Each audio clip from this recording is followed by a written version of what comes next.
Thank you for being with us, and please make sure to tune in every weekday at 5 p.m. for The Five. Stay with the Fox News channel for continuing coverage of the Senate's tax reform vote. Laura Ingraham is up now. Thanks, Kimberly. How many shows does Kimberly host in this? I mean, like, how many hours can you be on? Right? Are you doing Fox and Friends in the morning, a cooking segment? My goodness. I'll check my email. Oh, my goodness. Kimberly, great. Have a good one. Great job, as always. Welcome, everybody, to the Ingraham Angle from Washington. What the president should do next year to improve his popularity and perhaps prevent a midterm wipeout. That's the focus of tonight's angle. With the economy up, ISIS pummeled, criminals deported, 12 appellate judges confirmed, regulations slashed, and consumer confidence high, one would think that the president's poll numbers would be above 50. Well, they're not. Of course, the usual suspects in the media, you know, those same people who erroneously relied on polls in 2016, they're eager to hype the bad Trump news. Today, we have a president with sinking approval ratings, an unpopular piece of legislation, the tax bill, supported by just one party. 24% approval rating among women. I've never seen a number that low. The president's approval rating has fallen to 35%. That's a new low in our CNN polling. That is something that is a record low for every president dating back to Eisenhower. Well, all things considered, it is better to be a popular president rather than an unpopular one. Remember when Bush's popularity began to take a nosedive in 2005 because of the Iraq War and his response to Hurricane Katrina? That was brutal. Well, back then, W dismissed the reports of his low standing with the public. He didn't fret much or do much about it. Then, you remember, the Democrats went on to win the House, the Senate, and 36 governorships across America. Then what happened 2 years later with the economy in tatters? Bush's numbers cratered, and Barack Obama was elected. Now back to Trump. He has a strong populist core, and so, of course, he wants to be popular. And he understandably gets frustrated when his message doesn't seem to be breaking through. And truth be told, the president has made some missteps. He's not perfect. And, of course, the media pounced on them. The bungled travel ban, the firing of Jim Comey, and the decision probably to get involved in that Alabama Senate race at all. And then, of course, Democrats have harped on the phony Russian collusion story for a year. And this all had a cumulative effect on the public psyche. But now, with the economy poised to roar in 2018, liberals and their lapdogs in the press need a fresh narrative. They have to freshen it up. And citing the Roy Moore loss in Alabama and Gillespie's in Virginia, the New York Times and other outlets are reporting that suburban women, even those who voted for Trump, are turning on him. Well, they're supposed to be, I guess, put off by his brashness, his bluntness, his tweet storms, and now, well, say the CNN Trump bashers, his lack of empathy.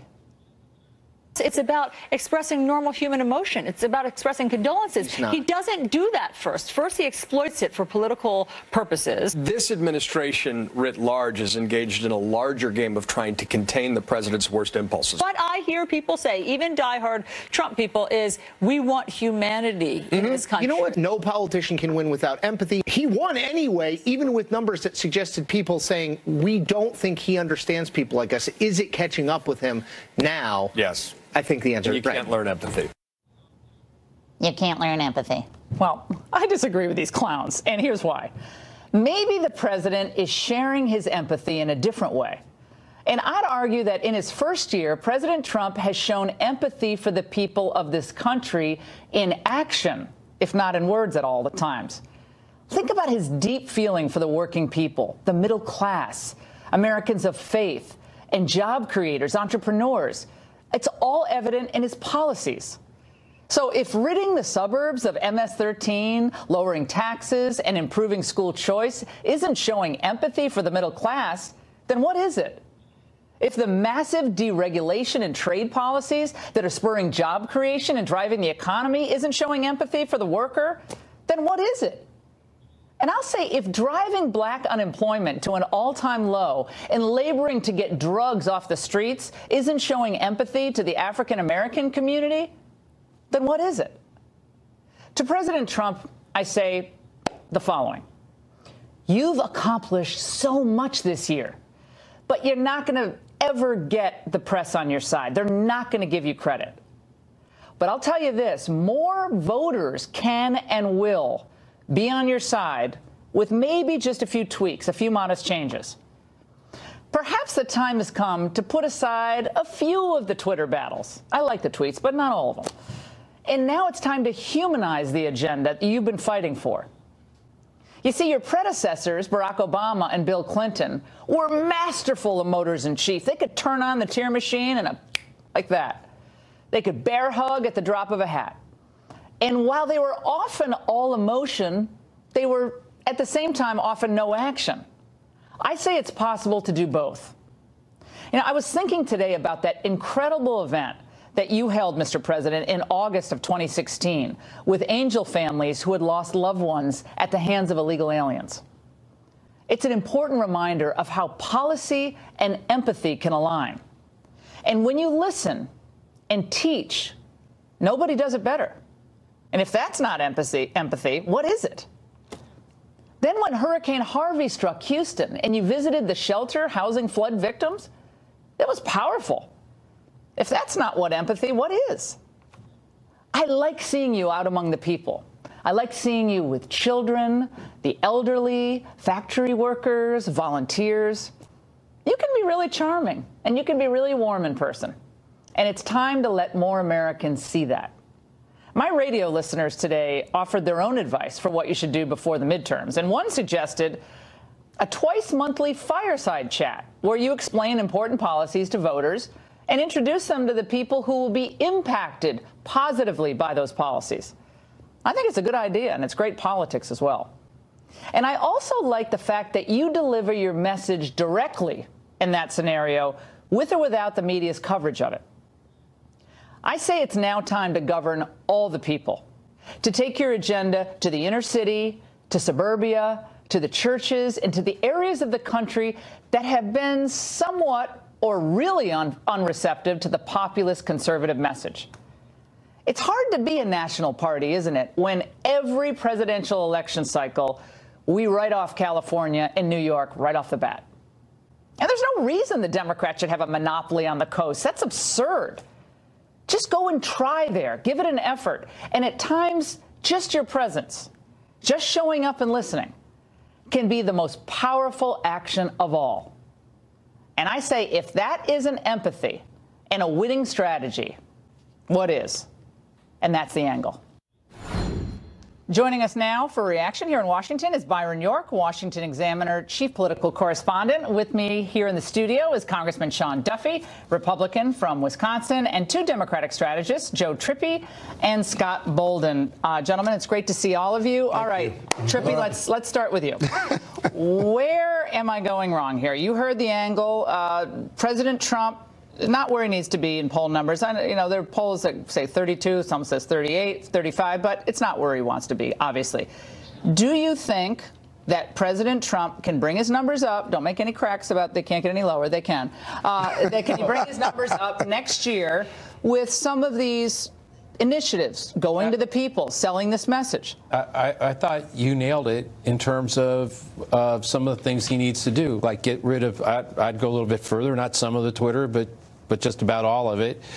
He often gets in his own way of his own accomplishments. I mean, he has had them, but then the next day he tweets something or attacks somebody.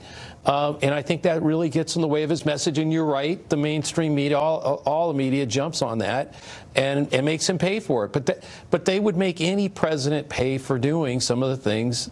Oh, the ferocity and the velocity of the attacks on the media to Trump are. I worked for Reagan. I thought it was bad then. I've never seen anything like I'm saying now with the press. But he drives that narrative, That's what I mean. though. He likes that fight. He may have these policies. Republicans may like his tax cuts and his popularity and talking directly to people, but then there's this other bucket.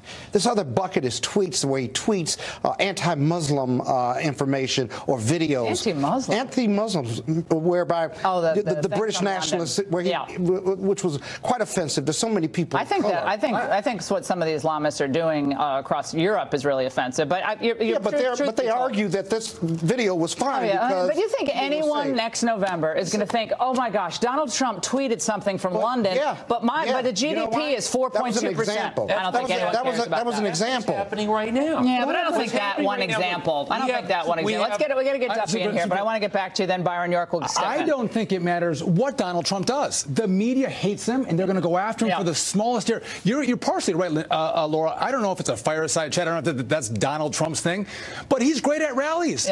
Get out there and talk to people why the policies are going to be better for African Americans, Latinos, but he doesn't even use the term African Americans. But what is his national urban agenda? He wants to take credit for black employment. First of all, some of the lowest rates in the African American community and lowest rates in the Hispanic community that we've seen in decades. And in the white community as well. But hold on one second. He talks directly to the American people better than anybody else. He's doing a rally every month. Do a rally every week. Speak directly to them. Every network covers it. Pass tax reform, grow the economy, put more money in people's pockets, build the wall, accomplish the agenda. This guy in our party is going to do great. Let's go to Byron on this. Byron, I'm of the view that the voters want a calmer. They want a slightly calmer landscape, and that's not easy because of lots of incoming, and he wants to smash back. When someone hits him, he hits back, and it's worked for him usually. In the long run, it has usually worked for him. And he was derided for doing this in the campaign by a lot of people, probably Joe, at times you, and Scott, sometimes you. And it worked. And all these naysayers in the media told me the polls were going to destroy him. He was destroying himself. And in the end, Ohio, Pennsylvania, Florida, Wisconsin, etc., turned out because they thought the country was going down the tubes. Can he turn those numbers around, though, given the current landscape? Well, a couple of things. We have heard these complaints, you're right, throughout the campaign, throughout his presidency. And we've heard a lot of Republicans who admire his sheer political talent, that unique talent that he has. And they always say, well, gee, you know, if he could only smooth off a few of those rough edges and not do some of those tweets. And when this is brought up with the president, I mean, he'll basically say, and how many of you have been elected president? This is something that he sees as having worked for him. And I think his big challenge next year is to get Republican voters and some independents to judge him on the substance of what he has done rather than the style, which does turn off some voters. And there certainly is something called Trump fatigue. It actually exists out there. But I think you're likely to see, especially with the situation in Congress, everybody's going to be running for office. He'll be using his executive authority more and telling the voters what he's done for them. And he's got to try to get them to pay the attention to that style that to the substance that you opened the program with. Joe. Look, I think, first of all, I think Byron's right about it. He's not getting measured by the substance right now. Look at the things that they list off. That the Wall Street is gaining, breaking records every day. The unemployment, the number of jobs created, all these things, right? The economic confidence that the American people have, right? Okay, well, when you have that stuff through the roof, your favorables are supposed to be through the roof. And they're not. Yes, the media's out to get him, fine. That's not it. That's not it. No, that's what the charge is going to be. It's because there's something wrong with his style that people do not like, and he loves that fight, and if he just put the fight away, he'd have a chance to reach out. Because the media bashes him so much, I don't think people are willing to tell pollsters that they support him. In Wisconsin, the last poll we had, Donald Trump had an approval rate of 33%, and he won Wisconsin. So I don't think people feel comfortable saying that they support him as much as they do. Maybe, but Donald Trump drives that narrative. If the media is going to bash him, then they're covering him 24/7, and they're covering the negatives about his personality, about how offensive he is, and credibility. Hold on. Credibility, super important. I think one report I saw from the Washington Post, like him or not, is that in the first year he's told like 3,500 lies in his tweets. How many has the Washington Post told? Well, you can take anyone's. I don't know. I'll do the Pinocchios on them sometime. But he's got a lot of Pinocchios. He doesn't have an urban agenda. He wants to claim credit for black unemployment being down. But white unemployment is being down too. The economy is percolating. Scott, let me get in here, Scott, because this is what drives me crazy about the identity politics in this country. On the one hand, it's what are you going to do? No, because I want to reach out to communities that have a negative view of Republicans. But the president hasn't, and that's why he's having problems with them. Let me finish. What I think is an objective fact is that the economy is improving. Donald Trump is a charming person. I know at times he gets a little defensive. That's fine. But he is a charming personality, and he's an engaging personality. I think what the Democrats fear most is Donald Trump actually taking his case to the African-American community in Detroit, in Chicago, in Oakland, in parts of Florida. I think they don't want him to do that because I think the Democrats are fresh out of ideas. They've tried everything, and 40 years later, the war on poverty was a whopping failure. You know what? They know it, and we know it. I'd love for Donald Trump to go to Detroit and Chicago and L.A. Right. One, he'll never do it. If he'll have a respectful hearing. But he can't.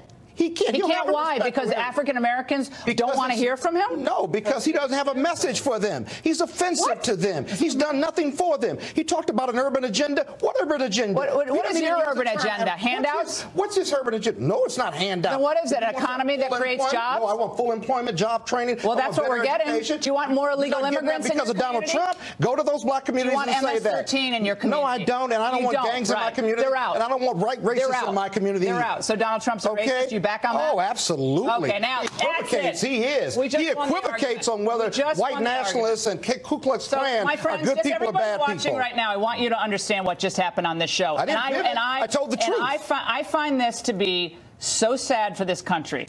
Donald Trump, in 1 year, has done more for the African-American standard of living than any president in my lifetime. Name the top 3 things he's done. Name the top 3 things he's done. Focused on African-Americans and communities of color. And right now, the response to that is Donald Trump has to be a racist okay, so he's offensive and a racist, but things are getting better in the African American community for entrepreneurs, for mothers who want to send their schools to other than failing public schools. Send their kids to other schools. Right, and if school choice and you dominated. If school choice and economic opportunity are not emancipators in the inner city, I don't know what is. And getting rid of the MS-13 drug. Sean, go ahead. There's not black economics, Hispanic economics, and white economics. There's economics. And Donald Trump is doing it right. And when the economy grows, it helps black, white, brown. It helps everybody. The economy was growing under Barack Obama. Two quarters in a row with 3% growth. You know what 9 out of Biden. He inherited the worst economy since the 30s under a Republican. Because it's the truth. We get back to the truth. I'm sorry. Trump's a racist. Okay, let me just get this straight. Trump's a racist, and it's Bush's fault. That is the Democrats' playbook right now. Barack Obama brought this economy back. And Trump's a racist. That's all you got. Byron, go ahead. Go ahead. Well, you know what you said about the Trump and going Donald Trump and going to areas with large black populations, large Hispanic populations. That is true for every Republican, because the first thing you do in the most important thing you can do in a campaign is to show up. That's what Mitt Romney didn't do with Hispanic voters. We told him to do it. He didn't do it in 2012. And look, it's not like they're going to come to a rally and then all vote for you, but voters appreciate when you care enough to show up. And the president could do that in this upcoming campaign. He's got a lot of Republicans to campaign for. I will say one other thing that has to do with what's going on right now. If he can say he has delivered a middle-class tax cut, that will help him. All right, guys, I appreciate it. I wish we could go on for an hour. It'd be great. And I still love all And another thing. And I love all my pets. And another thing. Breaking just moments ago, Deputy FBI Director Andy McCabe just wrapped up with the House Intel Committee after 7.5 hours behind closed doors. So what was his role in that so-called insurance policy text from Peter Strzok? We have exclusive reaction. Deputy FBI Director Andrew McCabe just wrapped up with the House Intel Committee after, get this, 7.5 hours behind closed doors. McCabe may hold the key to unraveling the entire insurance policy text between Peter Strzok and his mistress, Lisa Page. Joining us now to analyze, Saul Weisenberg, a former deputy independent counsel who conducted grand jury questioning of President Bill Clinton in the Whitewater investigation. He joins us now. Saul, wow, 7.5 hours. Even if I am a little tongue-tied at the top there. 7.5 hours for McCabe. What does that tell you, if anything? It tells you they're very angry at him. I mean, you're talking about a person who wouldn't understand a conflict of interest if it jumped up and bit him on the butt. And they've probably been waiting to talk to him for a long time. I mean, my God, you're talking about a lawyer whose wife took $700,000 from a Clinton crony, and he refused to recuse himself from the Clinton investigations until there was a Wall Street Journal story about it, and by then it was too late. They were closed. Well, Republicans, more of them, are coming closer, and at least one calling for him to step aside. I think a lot of folks are hesitant to say that about Mueller, although some are. But it seems to me, given everything we know about McCabe, from his wife to the conversation, or they learned something about that conversation, I imagine, that took place before the election that Mr. Strzok was referring to in those texts about an insurance policy. And at this point, I think he's the weakest link at the FBI in this current situation. Laura, nobody over at the Bureau can believe. I talked to former agents. I talked to people who are currently at the Bureau. Nobody can believe that he's still there. It's astonishing that he's still there. I wouldn't tarnish Mueller. I notice you didn't pass up the opportunity to tarnish Bob Mueller with McCabe. I wouldn't do that. Mueller has nothing to do with the things that McCabe did before Mueller came onto the scene. If you talk about the insurance text, the insurance policy text from Strzok, what possible innocent explanation is there? He says we can't take the risk that Trump will be elected. We can't take the risk. I mean, how can you? There are only embarrassing and more embarrassing explanations. There's no completely innocent explanation for that. Worst case scenario is, sorry, go ahead. No, I think, yeah, go ahead. The worst case scenario is they were trying to stop Trump from becoming elected and get that FISA warrant on a phony basis of that dossier. But they're trying to say now, through various sources going to the Wall Street Journal, that they were actually trying to, in a way, help Trump if he were elected by getting finished with this investigation, correct? That is ridiculous. They're also saying, I've also heard a rumor floating around that the insurance policy was for them to keep their jobs, which is equally ridiculous. An FBI agent doesn't have to worry about, I know, an FBI person at that level doesn't have to worry about keeping their job in a new administration unless they've committed malfeasance. So unless he was worried about his handling of the Clinton email investigation, I'm talking about Strzok now, he had nothing to worry about. It's a preposterous explanation. I suppose the best explanation, the most innocent explanation, is we can't take the risk that he's going to get elected and not let us investigate him, so let's get this investigation started now. But even there, it's obvious they're rushing things. They're not doing it the right way and the meticulous way. I have a question for you. So why wouldn't Jeff Sessions at this point fire McCabe? I mean, that doesn't bear on the Russian investigation. I know he recused himself from the collusion investigation, but why couldn't he fire McCabe now? He could, right? Well, he has the power to fire McCabe. I've heard different things about how broad his recusal was. I mean, one interpretation is he said, I won't have anything to do with the election at all. And I suppose somebody could say, well, that has to do with the election. Oh, it's ridiculous. But I think he could do it. But look, President Trump can call up Christopher Wray and say the guy shouldn't be there. And he has the power to do that. He'll be attacked for it. So he's attacked for everything. Yeah, you know, but he won't do it. He won't do it. And I think you're probably right. In the end, he probably shouldn't. Saul, thank you so much. Another great analysis. But there's another big question, by the way, in the Russia probe, and it's whether Bob Mueller's acquisition of thousands of Trump transition team emails was proper or even legal. And this may have echoes, believe it or not, when I was a Reagan administration appointee, of the Iran-Contra affair. The conviction of Colonel Oliver North was overturned in that case after a judge ruled the independent counsel's office evidence was tainted due to the way it was obtained. Joining us now, Ali himself, Fox News senior military analyst, host of War Stories, airing weekends on Fox Business.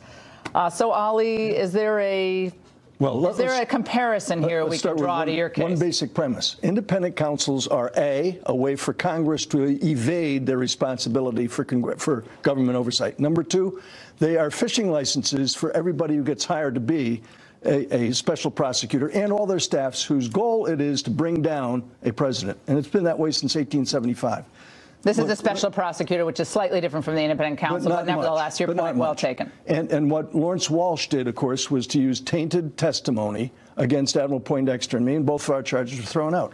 Walsh went on for 7 years. When folks were asking me several months ago if it was a good idea to appoint Bob Mueller, whose reputation has been untarnished.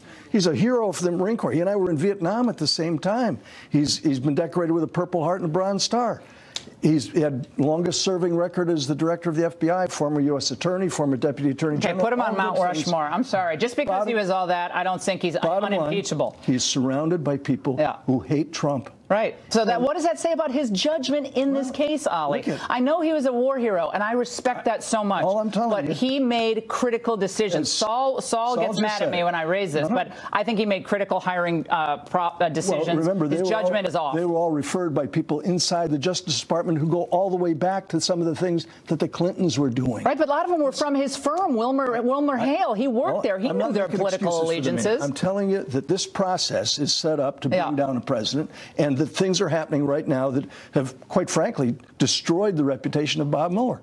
I kind of wonder why he's still there. Not because the president's going to fire him. The president said yesterday and again today he's not going to do that. That's a media wish. That's a wishful thinking. Why does Bob Mueller want to continue in the job? That's a question he's got to be asking himself tonight. Ollie, when you look back, 1987, and I remember I was a speechwriter in the White House at the time, and I remember watching your motorcade go down to Brendan Sullivan's office and back, and that was such a wild time for the country. Could we be in for another, scenario like we were back then? The building right behind you, Laura, they will never hold another hearing like that. They'll never do that again. And that's one of the reasons why things like Benghazi got dragged out for months, years, and nobody still knows the answer, going all the way back to 2012. The bottom line of it is that building is full of 435 people in the House and 100 in the Senate who don't do their jobs, and they should. They don't. Well, they don't want to hold. They don't want to ask the hard questions and make the hard decisions. Well, and they tried once with a fellow by the name of Clinton. Where did it end up? In the Senate of the United States, and they voted not to convict. Well, the Democrats had that pep rally. Remember that? They went and supported Bill Clinton after that. They had the big pep rally. That's why we have a special prosecutor, because they will not do what they're supposed to do and they've been elected to do. Trump presidency, the big speech yesterday, the media. Can we play that little clip, Tommy? We have let's listen. Let's watch. Did he read this thing he put out? Because it doesn't square with the words he spoke. The tone's been all wrong with the president on foreign policy and national security. There's no talk about transforming the world to bring democracy to the Middle East. Wasn't talking about bringing China or Russia into the international community at all. I just love it. I love watching these people. You know why? Because they can't say they want to put America first. Ronald Reagan did it, and you and I know that because we were there.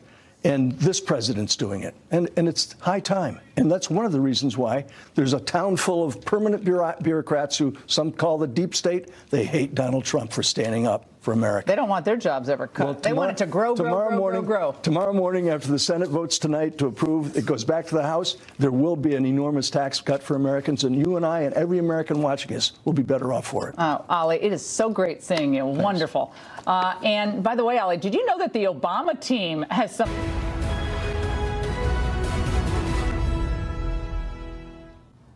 Underage and need an abortion? Well, just come to America. Bienvenidos. No visa needed.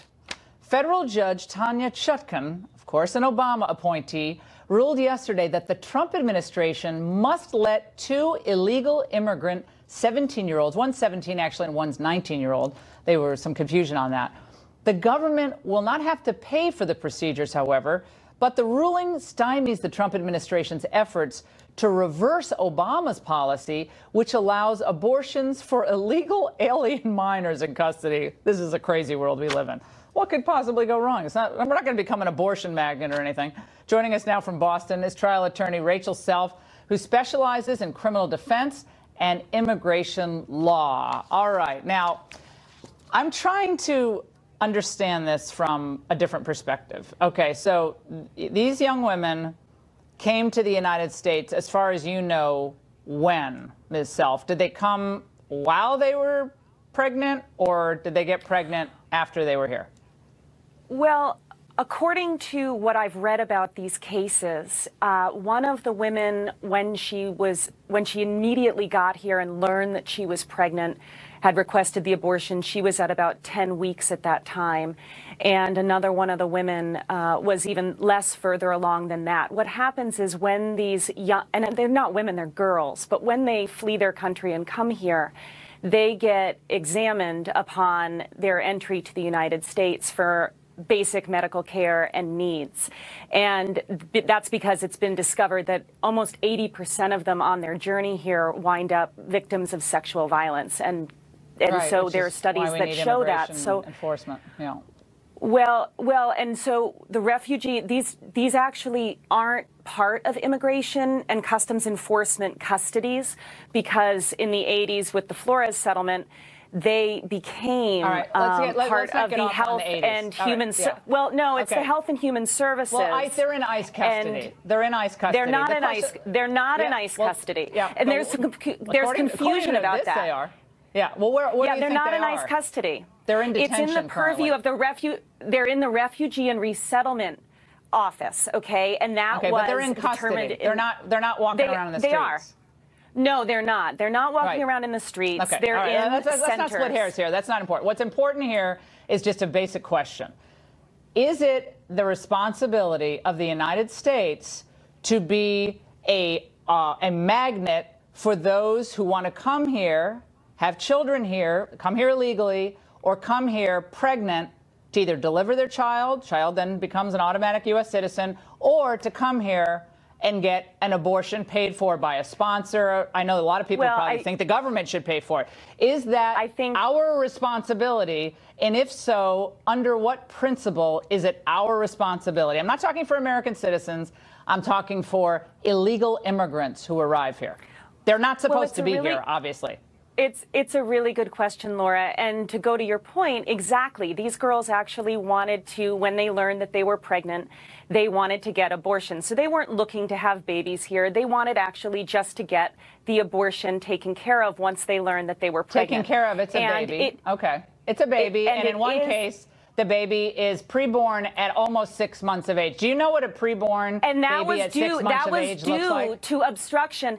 And nobody's talking about late-term abortions here, Laura. And that was due to obstruction by the, excuse me, that was due to obstruction by the administration. The girl originally wanted it at 10 weeks of age. Now, there was a Texas judge. Now, people in Texas vote for the judges in Texas. That's what a baby looks like. Hold on. You're talking, but I want people to know what's on the screen. So I think that we really should stick to the law, because showing pictures like that doesn't go. I don't have a monitor. Okay, Laura. well, guess what? When you get home, check your DVR. Look at that baby in the face. Look at that baby, and you tell me that that baby. No. I'm going to have to cut your mic. I'm going to have to cut your. No, I'm going to cut your mic if you don't listen to me, because this is important. We're not interested in discussing the law.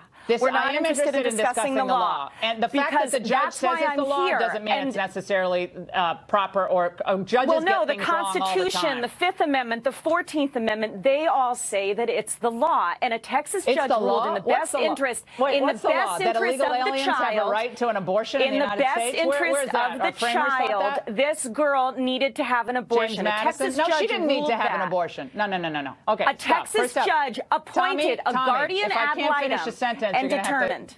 Mute the mic. Okay, but what we need to do is stick to the law, though. Okay. It makes sense. Now, the law makes sense. So when you get home, and as a human being, we were all former embryos, correct? As a human being, I just want you to look at that face that we just showed on the TV screen. I know it's inconvenient. There she is again. Now, stop. I want again, you're showing things that I can't see.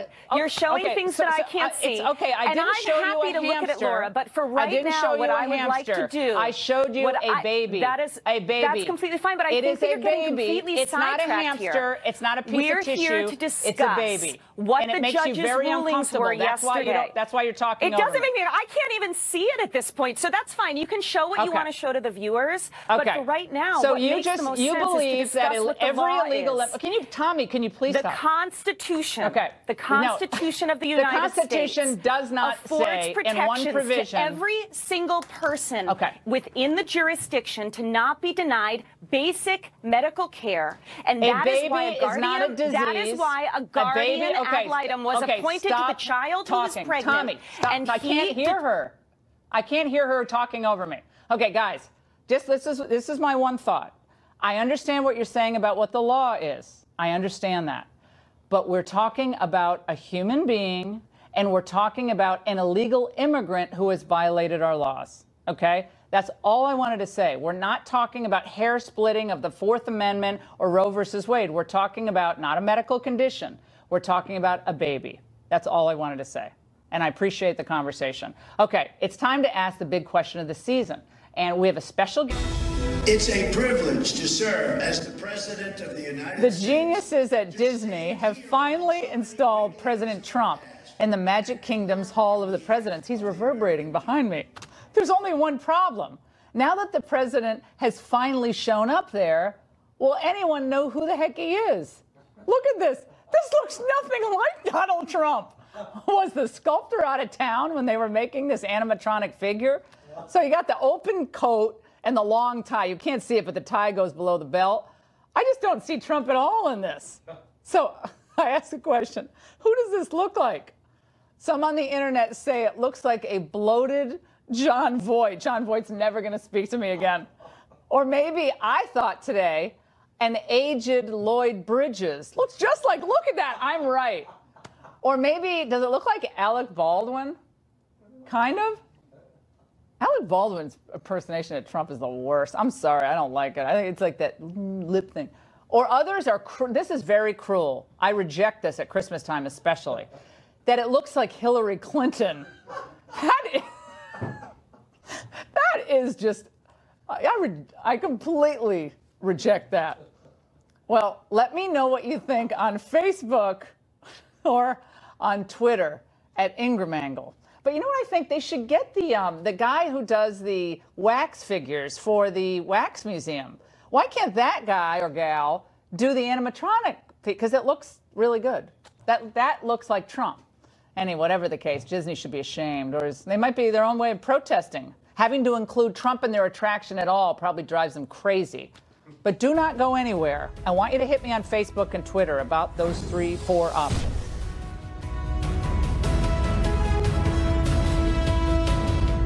You owned your... This is a Fox News alert, and we are looking live at the Senate floor where a vote on the Republican tax reform bill will be taking place very soon. And this tax bill vote is not the only big news coming out of Capitol Hill this evening. FBI Director Andrew McCabe is still testifying before the House Intelligence Committee in a closed-door hearing. He has been there for 7 hours. McCabe's appearance comes amid growing criticism over his alleged conflicts of interest in the Clinton email probe and allegations of anti-Trump bias within the FBI. Just yesterday, Senate Judiciary Chairman Chuck Grassley suggested that McCabe should be replaced. And Fox News has exclusively learned that Senator Ron Johnson has sent a letter to the General Services Administration asking for more information about the Trump transition emails obtained by Mueller and his team. Joining us now is GOPAC Chairman David Avella and Fox News legal analyst Greg Jarrett. Greg, I'll begin with you. Thanks for being here tonight. Senator Grassley is openly saying that Andrew McCabe should be fired and replaced. Do you agree with this recommendation? Oh, absolutely. Look, this is a guy who probably has spent the day wishing he was getting a root canal instead of answering the questions behind closed doors. Now for 7 hours, 2 minutes ago, it was still going on. He has a lot to answer for. Why didn't he recuse himself from investigating Hillary Clinton when his wife was getting Clinton-related money, $675,000? I mean, that's unconscionable. What was going on in his office with Peter Strzok and Lisa Page, the 2 FBI agents who were sending these anti-Trump messages? What was this insurance policy plan they had in mind? And also, what was the FBI's role in this dossier paid for by Hillary Clinton and Democrats to dig dirt on Trump? Was it used to get a FISA warrant to spy on Trump? And what was Bruce Orr doing, talking to, the founders of Fusion GPS and the officers there and Christopher Steele when his wife is working for fusion GPS or has been demoted. But there's got to be more to it, and the FBI seems to be clamming up. Okay, so David, what do we make of this? Greg is saying, like, how could this go, I guess sort of unnoticed at the time, and it just seemed so baked in, and there was such inherent bias at the time with a specific agenda that really compromised the integrity of the investigation. It makes you wonder if Bob Mueller has a tattoo of Hillary Clinton on his leg like the guy on Saturday Night Live does. Right, exactly. Bob Mueller took a respected career and turned it into an emotional therapy session for Clinton apologists who want to use this as a way to justify why Hillary Clinton lost. There were plenty of people he could have picked to put on this investigation. Sure. Many career FBI agents who would have done a very thorough and much faster investigation than what's been going on right now. And that we're stuck here with what now looks clearly like a political witch hunt. Greg, so many people are saying this is something where perhaps McCabe is, going to resign. And so many were even shocked that he went forward to testify because they thought sort of his exposure and was so significant, and they're getting grilled in terms of the questions there that what we saw previously last week as well. Well, I think he probably feared getting hauled in front of a federal judge after a contempt of Congress citation. So instead, they negotiated it, and they're doing it behind closed doors under the guise of classified information. I'd be surprised if, 25% was classified and 75% Americans should actually be watching. Americans want to know what was going on here. But in terms of making that determination, because you make a great point, we've seen hearings that have been public, and then if it rises to the level of being significant classified information, they make that predetermination. People at home are saying, well, wait a second. What's going on here? This is an investigation that appears to have bias from what we've seen coming out in the reports in the media, but now the rest of it's behind closed doors. The Hillary email case is a good example. It was closed, right? So, and there's nothing classified in there, especially if you're asking McCabe, what was your role in the exoneration letter? Why was the wording changed to absolve Hillary Clinton when originally it was determined she committed crimes? Did you change some of the wording along with Peter Strzok? Now, none of that is classified information. So there's no reason for him to hide behind closed doors for something like that. And some of the other information, the dossier, arguably that's not classified either. After all, it was funded by the Democratic National Committee and Hillary Clinton. Sure. Let's get to the bottom of that. Was it used for a FISA warrant? Again, I'd argue that's not classified information. All right, David, what's your take? This is doing more to keep President Trump's base behind him and supporting him than even this tax cut, which is very important and very critical for Republicans in 2018. This investigation is doing more to keep the president's base behind him. And it's the Democrats' hope that we talk about this and not talk about the tax cuts that we're doing, not talking about the individual mandate that's being repealed in this tax cut bill, not talking about the jobs that are going to be created by opening up ANWR. This bill is historic and significant that's going to pass tonight, but yet the Democrats hope we continue talking about this investigation. And Americans don't seem to be buying it, Hillary, because Kimberly, sorry, because I've got Hillary on the brain. I know, goodness. Because the latest polls show that 53 or 54%, think that it's tainted, it's corrupt. An even larger number think that, the FBI and the Department of Justice are hiding things from the American public and from Congress. So, the American public, they're smart people. They know that the deck seems to be stacked. All you have to do is look at the people that Mueller chose. There's not a single Republican among them. One of them was a lawyer representing Hillary Clinton. Another one has sent anti-Trump messages to Sally Yates and was there at what was supposed to be a celebration on election night for Hillary Clinton. These are people, there are plenty of great lawyers out there that could have been selected, but not those with a political axe to grind. That's the problem. It's just really, as a former prosecutor and having worked closely as well with the FBI and with, investigations that, on corruption as well. When you think about this, that they really just had such a predetermined focus, David, that they had an outcome that they wanted to achieve. It just really shakes the core and the foundation of what we think. Because the FBI, in my opinion, and people that I've worked with, some of the most outstanding men and women, finest agents, out there, and they really work hard. And I think a lot of them are upset by this too, of the bad behavior of a few of these people involved. As they should be. As also the very people who are cheering an investigation that is indicting people for things they did years ago are the very same people who say Hillary Clinton's actions are in the past and there's no reason to investigate them. It is the biggest double standard on whether justice is for everyone or not. We don't have kings and tyrants here in America. Nobody's above the law. If you broke the law, then you should be held accountable regardless of who you are. Hillary Clinton doesn't get a free pass simply because she was a political opponent of the guy who won, which is the argument that a great many Democrats seem to be making, is that, oh, you can't weaponize politics like this by going after a political opponent. That's not the case. If a political opponent breaks the law and does so with impunity repeatedly, she ought to be held accountable. Well, absolutely. We don't want to think there's a different standard of justice depending on what somebody's political or partisan ideology is, David. To Greg's point, the only way you're going to get the American people saying they're for this investigation continuing is to overpoll Democrats like what they're doing in the tax bill to suggest that somehow Americans don't support this bill. The media polls all say poll far more Democrats than they do Republicans and independents to get unfavorable numbers on the tax plan. Greg, do you really think this is going to help? Not only the president, because the president said in the beginning there was no Russian collusion, but they really tried to, put this on him to undermine, his presidency.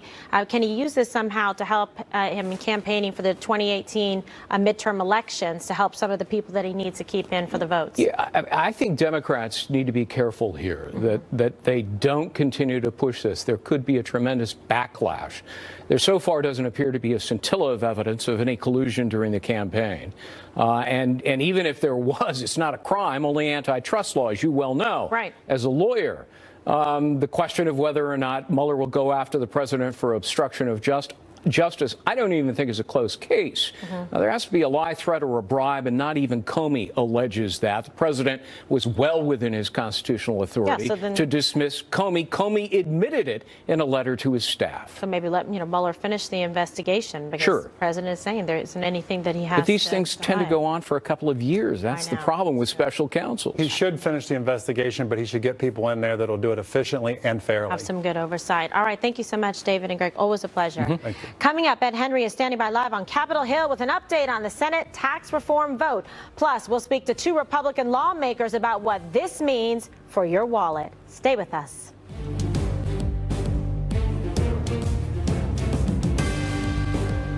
Earlier today, Ed Henry is on Capitol Hill tonight with the very latest. Ed?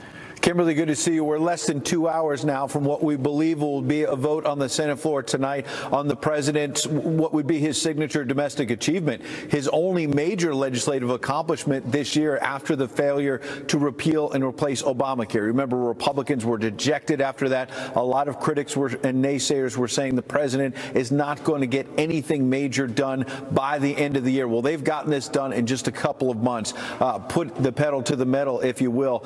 This could be a dramatic victory for the president. It did not come, though, without a hiccup. The House voted earlier today to move this tax cut forward, get it over to the Senate, as I mentioned. But then the parliamentarian in the Senate realized that there were some provisions that were included in the House version of the bill that ran afoul of parliamentary rules, budget rules, that basically shield this bill from a Democratic filibuster to keep it that you would just need a simple majority of 51 instead of 60 votes. So the bottom line is the Senate will move forward with this tweaked version of the bill, clean out some of those small provisions. They're likely to pass at about 11:30 midnight tonight, and then the House will come back and vote on this new version of the bill early tomorrow morning. The bottom line is what's more important than the process is the substance, what it means for our viewers. What it means, Kimberly, is that this is a $1.5 trillion tax cut, the most sweeping tax changes since the Reagan administration. You're talking about the biggest tax cut in 3 decades. And so this is a big win for the president. You have Democrats saying it will be an anchor weighing down Republicans in the midterm elections next year because of the cost of this package and also because they don't think it's going to have the economic benefits that Republicans are promising. But the president has already been tweeting about this, as you know, in the last 24 hours, talking about how the stock market has been on fire lately. Economic growth has been on the rise, and he certainly believes at the White House that this is going to turbocharge the economy, if you will, and that's why we're expecting the White House, once the Senate votes tonight, the House votes tomorrow, they want to get to this to the president quickly so that it will take effect for 2018 taxes. It will not affect your taxes this year, Kimberly, but it will next year, and this is a big win for the president. All right, Ed, thank you for that update. We'll be waiting for that vote to take place. Thanks so much, Ed. And joining us now with reaction are two Republican lawmakers, Congresswoman Marsha Blackburn and Congressman Peter Roskam. Thank you both for being with us on this busy news evening. Thank you very much. Thank you. Okay, so I want to begin with you, Congresswoman Blackburn. How big of a victory do you think this is going to be for President Trump's agenda? This is something he promised and he heavily campaigned on, something that he needs to get a win on the board, also going to be pivotal for 2018 for midterm elections. It is a big win, Kimberly, because this is the type win that everybody is going to see the results and the benefits of almost immediately after the first of the year, because these kick in January 1. So employees can go set their withholding. They'll be able to take more money home in that paycheck beginning in January. They're also for our small business owners who are going to be looking at their tax schedules and saying, all right, we pay quarterly. And think about Main Street America, all those shops that line the streets. They're going to be able to reset because of the lower business rate that applies to all of these small businesses.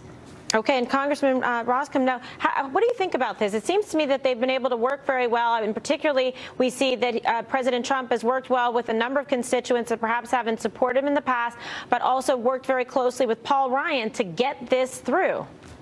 Look, it's a very big and significant day all the way around. I think in part we've been shaped by the struggles on the health care debate, and it was a very difficult time to go through and incredibly disappointing. And I think people on Capitol Hill, Republicans on Capitol Hill, recognized that and said, let's not repeat that. And there's an interesting dynamic, too, in that there's really no defender of the status quo as it relates to our tax code today. The tax code's a disaster, 70,000 pages, and it's holding us back. And what we were able to do in the course of this process is bring a wide range of opinions together around this idea of doing two things. Number one, offering real tax relief up and down the spectrum and primarily towards folks in the middle income. And number two, giving businesses tax relief, as Marsha just said, to create a different business environment, much more forward-leaning, much more investment-oriented, and much more expansive. And that is something that I think most folks are really pleased about.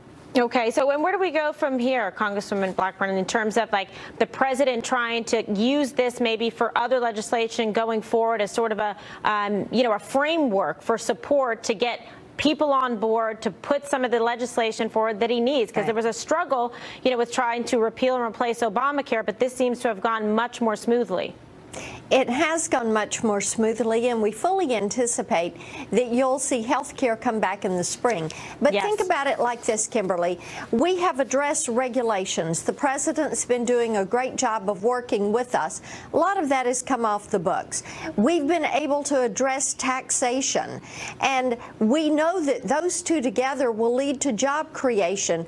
Now, that means we need to pivot to infrastructure, and we need to begin to look at the out-of-control spending. What is happening with all of the entitlements? Where you see that growth, sending Medicaid back to the states. So we can pivot, work on infrastructure, work on getting the spending under control. 2018 is going to be a fantastic year. It's going to be a year of accomplishment, and I look forward to it. All right, and Congressman Roskam, in particular, Chicago, people could use, some support in Illinois there. What do you make of it?